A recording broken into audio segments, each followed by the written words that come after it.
Most people argue God's existence with philosophy or science, but what if one overlooked piece of scientific data quietly points to something far deeper, something even atheist researchers didn't expect to find? Today we're looking at one statistic that raises a question modern science still can't fully answer.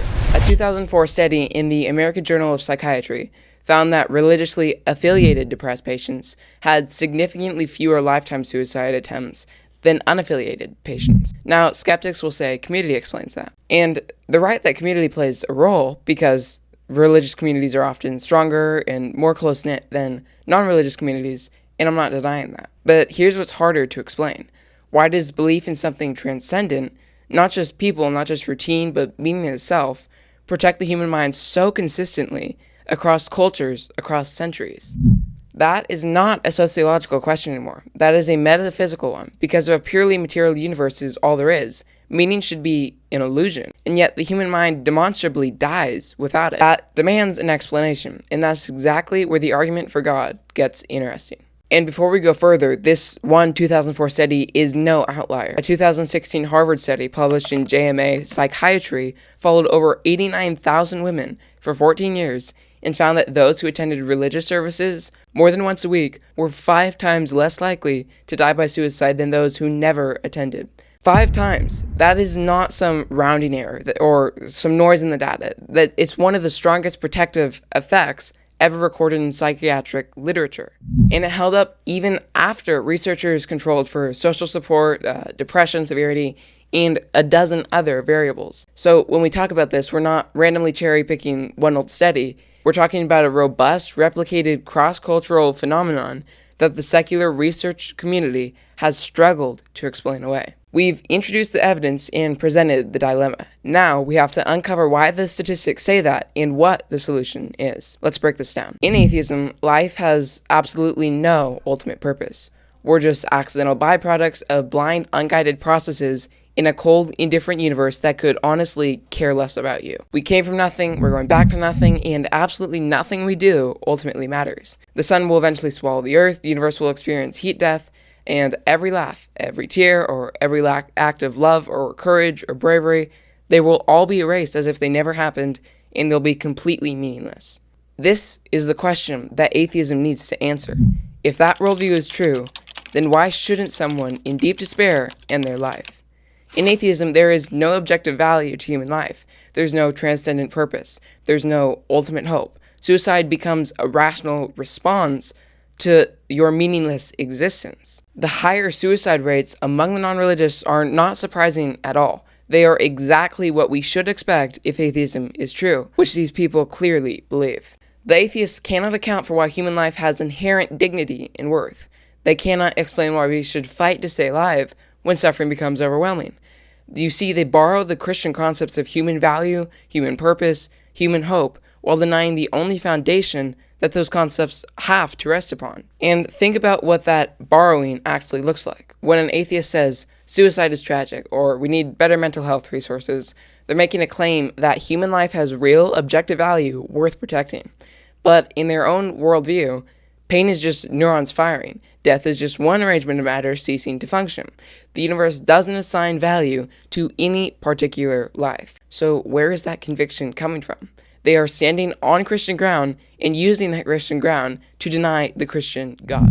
Now, the sophisticated atheists might push back here. They might say, we don't need God to ground value. Evolution gave us the instinct to survive and to care for one another. Morality is a social contract, or we create our own meaning. If morality is just a social contract, then it can be renegotiated. If meaning is self-created, then it is also self-revocable. The moment suffering becomes intense enough, the moment the contract stops benefiting you, the moment your self-constructed meaning collapses under the weight of real pain, there's nothing left to appeal to. If you are truly making up your own meaning, your own morality, etc., then you're making them up, and they're not objective things that you can appeal to as something to hang on to as a reason to keep living. You cannot stand on sand and demand a foundation. And that's exactly what we see playing out in the data. People who have no transcendent anchor when the storm comes have nothing to hold on to. The existentialists perfectly understood this. Camus famously said, there is but one truly serious philosophical problem, and that is suicide. Think about that. One of atheism's own celebrated philosophers acknowledge that without God, the question of why you shouldn't end your own life is the most pressing question a human being can face. Camus tried to answer it with rebellion, with just deciding to live in defiance of meaningless. But rebellion is not hope.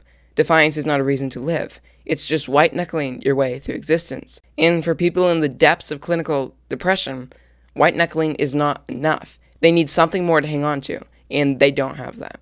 The data proves it. And Camus wasn't alone. Friedrich Nietzsche, another atheist icon, declared that God is dead, in that mankind would have to create its own values from scratch. He saw exactly what was at stake. He called it nihilism, the collapse of all meaning, and he considered it the greatest crisis humanity would ever face. And as a reminder, this is all from denying the existence of God. Nietzsche didn't actually celebrate the death of God. He was terrified of it. He saw it as an abyss. And yet modern atheism skips past that terror and acts as though meaning is easy to manufacture, as though you can just decide life is worth living and move on. Nietzsche knew better, and the suicide data confirms exactly what he feared. Here is the much deeper problem with the "we create our own meaning" argument. It assumes that the human mind is strong enough to sustain itself on a foundation it knows is fictional, but that is not how human beings work. We are not computers that can simply be reprogrammed with a new operating system.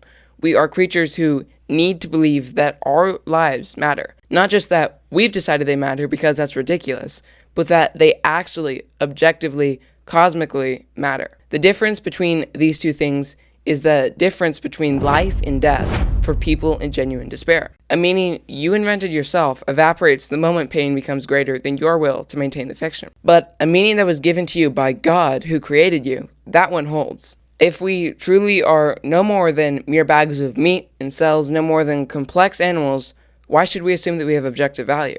And even if we did, if we truly are mere accidents of proteins with no intelligence behind us at all, why should we assume that we have purpose in life? People jumping off the bridge in atheism makes perfect sense. They're being taught that they have no value, no purpose, quite literally nothing. By the way, if you want to learn more about this topic, this whole channel is devoted to exposing atheism and other secular worldviews while presenting the evidence for Christianity. So definitely check out our other videos, and if you want this content to reach more people, make sure to subscribe, like, and comment. Now, here is the Christian answer to atheism's mess. Christianity doesn't just merely offer better statistics. It offers the only coherent foundation for why life is worth living even in the darkest moments. The Bible tells us that we're not mere cosmic accidents like atheism preaches. We are image bearers of the living God. Our lives have eternal purpose, inherent worth, and meaning because we were created by a personal, loving God who has a plan for us. Even through the depression, even through the suffering, even when everything feels meaningless, we're told that God is with us, that our pain is not the end of the story, and that one day every tear will be wiped away. Christianity doesn't promise a pain-free life at all, but it gives suffering meaning. It gives us a reason to keep going, and it gives us hope that transcends this broken world. The cross shows us that God is not distant from our pain. He entered into it himself. He didn't watch from a distance. He bled, he suffered, he died, and then he rose, which means suffering is never the final word. That is why the Christian message is not just intellectually compelling, it is emotionally sufficient. It meets people where they actually are, not with a theory, but with a person. This is why Christianity is not just spiritually true, it is psychologically fitted to the human soul. God designed us. Of course, the worldview that corresponds to reality, to what we actually are, is also the worldview that keeps us alive. That is the fundamental reason why religious affiliation is so strongly protective against suicide. It's not just religion in general. It's the reality that when people believe they are loved by their Creator, when they believe their life has eternal significance, when they believe there is hope beyond the grave, they are far more likely to endure. And notice something very important. This protective effect is not strongest in people who merely identify as religious on a census form. The data consistently shows it is most powerful in people who actually practice, people who pray, people who read the scripture, people who gather with a community of believers regularly. In other words, it's not just the label that protects people, it is the genuine living faith. Authentic belief in a personal God who sees you, knows you, and hasn't abandoned you, and says you have inherent worth and objective value is what holds people back from the edge. The atheist cannot even complain about these suicide statistics without borrowing from Christianity. When they say suicide is tragic or we should help these people, They are again assuming human life has real objective value. But on atheism, there is no basis for that value at all. Pain is just neurons firing. Your life is just chemistry. There is absolutely no reason why one arrangement of atoms should be preserved over another. The atheist has to live as if Christianity is true in order to even make sense of why suicide is a bad thing. They are standing on Christian ground while denying the Christian God. And this is not some new observation that me, a 15-year-old kid, made. This is data that has been proven time and time again to be a massive problem for atheism. The sociologicalist Emil Durkheim, himself not a Christian, published his landmark study on suicide in 1897 and concluded that religious integration was one of the single most powerful forces protecting human beings from self-destruction. This was a secular academic over a century ago, using raw sociological data, arriving at his own conclusion that pointed directly toward the necessity of transcendent community and belief. He didn't have some theological agenda. He wasn't even a Christian. He just followed the numbers, which led him to the same place every honest researcher since has had to reckon with. That something about belief in something beyond the material world keeps people alive in a way that nothing else consistently replicates. This statistic is not just mere data. It is a powerful demonstration that atheism is not just intellectually bankrupt, it is existentially unlivable. When people consistently believe what atheism actually teaches about reality, despair follows. Christianity, on the other hand, offers the perfect solution. It tells us the truth about our broken condition, but it also tells us the truth about our incredible value to God. It gives us real hope, real purpose, and real meaning that can sustain us through the darkest valleys. If you're an atheist watching this, you can disagree all you want. You'd merely be arguing with the pure facts. The statistic speaks for itself, and what it's saying is that atheism, lived consistently, is not just philosophically hollow, it is psychologically fatal. The higher suicide rates among the non-religious are not some mere accident or coincidence. They are the natural outworking of a worldview that cannot account for why life matters. And the fact that this pattern holds across vastly different cultures, economic conditions, and historical periods makes it nearly impossible to dismiss as a coincidence or some quirk of Western religious tradition. This is a consistent global human phenomenon, and it is pointing somewhere tragical for the atheist. If you discovered a medicine that reduced a deadly outcome by 500% across dozens of independent studies in multiple countries over multiple decades, you wouldn't shrug and say, well, it's complicated. You would say that medicine is doing something real, something that works. And when we find that belief in the God of the Bible produces that kind of result in the human soul, the intellectually honest response is not to look away. It's to ask why. Why does a soul that believes it is loved by God hold on when the soul that believes it is an accident let go? That asymmetry is not nothing. That is pure evidence, and it's not proof in the mathematical sense, but the kind of evidence that accumulates steady after steady, culture after culture, century after century, until the weight of it becomes extremely difficult to dismiss. Consider also what happens to societies as they become more secular. Across the Western world over the last several decades, as church attendance has drastically declined and religious belief has eroded, deaths of despair, suicides, drug overdoses, alcohol-related deaths, things of that sort, have climbed dramatically. Researchers have even coined the term deaths of despair to describe this epidemic, and study after study has tied it to the collapse of meaning, community, and purpose in post-religious culture. This is not a coincidence happening in one country or one demographic. It is a civilization-wide experiment in what happens when you remove God from the equation. And the results are written in the mortality statistics of every secular nation on earth. And here's what makes that question even harder to wave away. This protective effect shows up in countries with entirely different religious traditions, different languages, different histories, and different economic realities.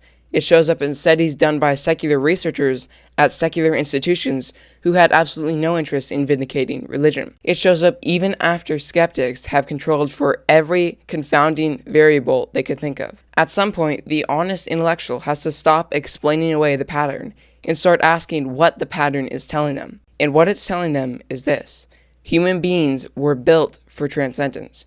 We were built to be known. We were built to be loved and purposed by something beyond ourselves or beyond any abstract meaning that we can claim to give ourselves. And when that need goes unmet, when people are told there are nothing but matter and motion or pure bags of meat and accidents in atheism, the soul rejects that as a death sentence. This sad statistic doesn't just point toward God, it screams that only the God of the Bible can make sense of human value, purpose, and dignity. The Christian worldview wins the argument, the heart, the mind, and it gives people a reason to keep living, which atheism can't even provide. Not some shallow reason or temporary distraction, but a reason rooted in the conviction that you were made on purpose by a God who knows your name, and that nothing, not even suffering, not even despair or loss, not even death itself, has the final word on your story.